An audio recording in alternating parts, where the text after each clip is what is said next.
Alors, comment anticiper un risque de contentieux, devoir de vigilance?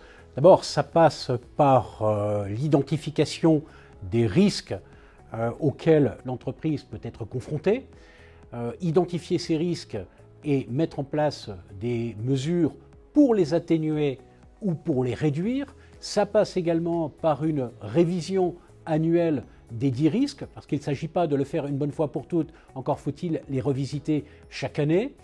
Ça passe également par des plans de vigilance revus non seulement par les directions de la RSE qui peuvent en être les émetteurs, mais également les juristes de l'entreprise, mais également des conseils extérieurs qui vont avoir un œil différent de celui de l'entreprise et qui pourront mettre en exergue non seulement des points qui sont insuffisamment clairs ou des points qui peuvent être source de contentieux possibles.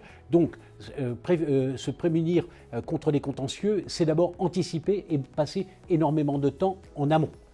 C'est la seule façon de les anticiper. Et ce qu'il faut également faire dans l'identification des risques, c'est impliquer le maximum de personnes, de collaborateurs de l'entreprise et des différentes directions de l'entreprise et des filiales également, parce que ça ne vise pas seulement l'entreprise, mais ça vise tout son groupe, puisqu'au titre du devoir de vigilance, la responsabilité pèse sur la société mère. Donc c'est un travail assez conséquent d'identification des risques, d'établissement de cartographie de risques et de rédaction de plans de vigilance. C'est la seule façon selon moi, de prévenir un risque de contentieux. Ça ne veut pas dire qu'on va éviter le contentieux, mais plus le travail sera sérieux, plus le travail fait en amont sera sérieux, moins le risque de se voir condamné sera élevé.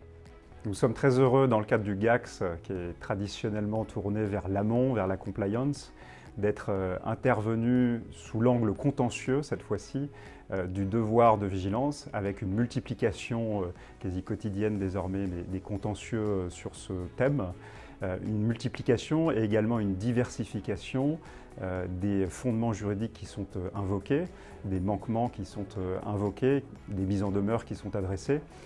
Multiplication et diversification qui font que désormais toutes les entreprises sont vraiment concernées, toutes les entreprises assujetties à ce devoir de vigilance sont réellement concernées par ces contentieux et leur multiplication.